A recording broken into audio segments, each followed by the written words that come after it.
Pharaon avait sa part. Il savait que c'est comme ce que nous dit le rêve là. Quand Pharaon avait ses rêves là-bas, les conseils économiques ont dit quelque chose. Les marabouts pygmées qui étaient avant ont dit quelque chose.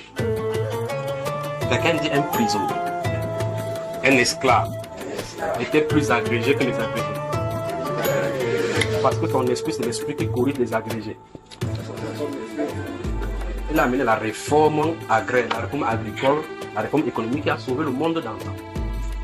Mais il n'a pas fait l'école économique. J'ai regardé la façon dont il a fait et les solutions dont il a apportées.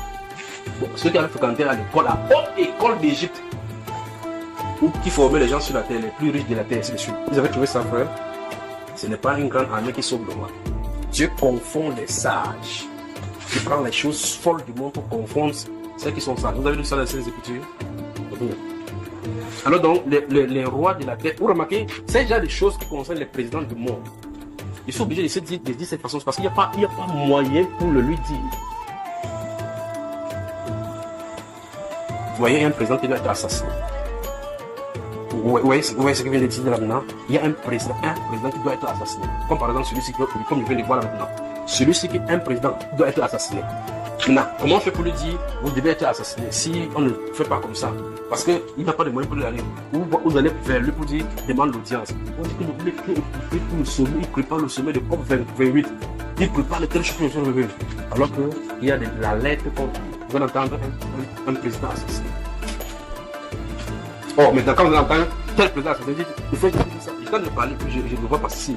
Maintenant, c'est le président qui est assassiné maintenant. Supposons maintenant qu'on revient maintenant au moment où je suis dit, ça vient. Un président est assassiné. Comment on fait pour aller le dire? Fais attention, c'est le plan qui est contre toi.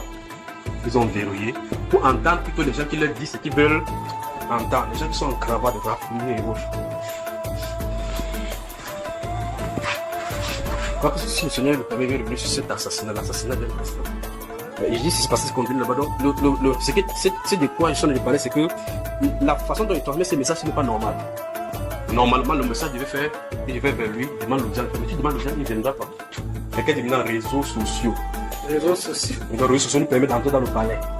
Pas vrai, palais? Quand il est sur le plateau, ça arrive. Monsieur le président, entendez-vous ce qu'on dit ici? Il dit que l'heure est grave. Alléluia. Donc, les réseaux sociaux nous donnent accès au palais partout. Si vous voyez le président de la République vient commenter un truc de réseaux sociaux, n'écoutez pas ce qu'il dit, c'est de vendre des émissions. Donc lui-même, il a quand même écouté. Ok, donc le président de la République démocratique du Congo a une grande décision qu'il doit prendre qui est impopulaire mais salutaire. Vous y êtes?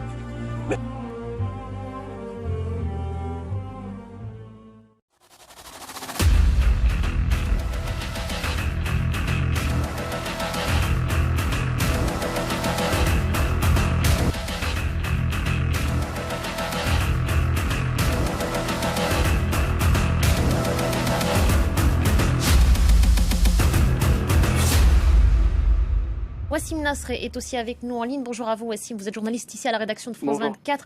Vous êtes notamment spécialiste des mouvements djihadistes. Wassim, il me semble que vous en savez même un peu plus sur les circonstances de la mort du président Déby. Tout à fait, il y a deux versions qui ont été mises en avant. La première, les deux convergent vers la ville de Mao, où il a été. Une des versions dit qu'il a été à Mao et confiant du résultat face aux rebelles. Il s'est déplacé vers le front et là, une autre colonne de rebelles a surgi. Il y a eu des affrontements pendant 3 heures. Et la deuxième version, c'est celle dévoilée par notre confrère Philippe Chapelot d'Ouest France. Il dit qu'il s'est réuni avec des chefs rebelles à Mao pour parler et que la réunion a dégénéré et qu'il y a eu des tirs, ce qui expliquerait par contre là le fait que plusieurs généraux ont été tués ou blessés au même moment. Parce que c'est très dur d'imaginer plusieurs généraux blessés et tués au même moment que Idriss Déby dans une situation de combat. Alors que si ça dégénère dans une pièce, ça pourrait être l'explication la plus plausible. Voilà pour ces deux versions que vous nous livrez, Wassim. En ce qui concerne les conséquences auxquelles on peut s'attendre dans la lutte contre la menace djihadiste, qu'en est-il ? Il faut imaginer que Idriss Déby a un contentieux avec les groupes djihadistes beaucoup antérieur à son engagement, en tout cas avec Barkhane aux côtés de la France.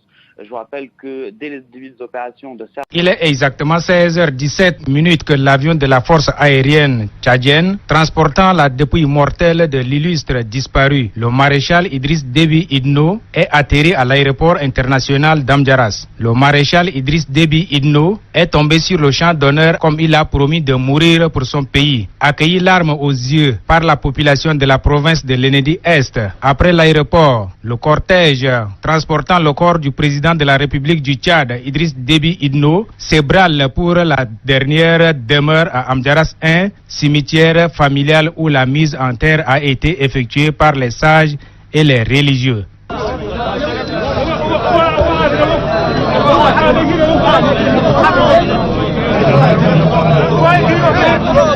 Homme de paix, de la démocratie et de la liberté, a tiré sa révérence au moment où le Tchad a besoin de lui pour la poursuite de son développement. Pour partager cette circonstance douloureuse, les frères soudanais ne sont pas du reste. Ils sont venus justement dire adieu à cet homme qui a sacrifié sa vie pour l'intérêt de l'Afrique toute entière. Ainsi, une prière de bénédiction, de paix, a été prononcée par les différents religieux de la place.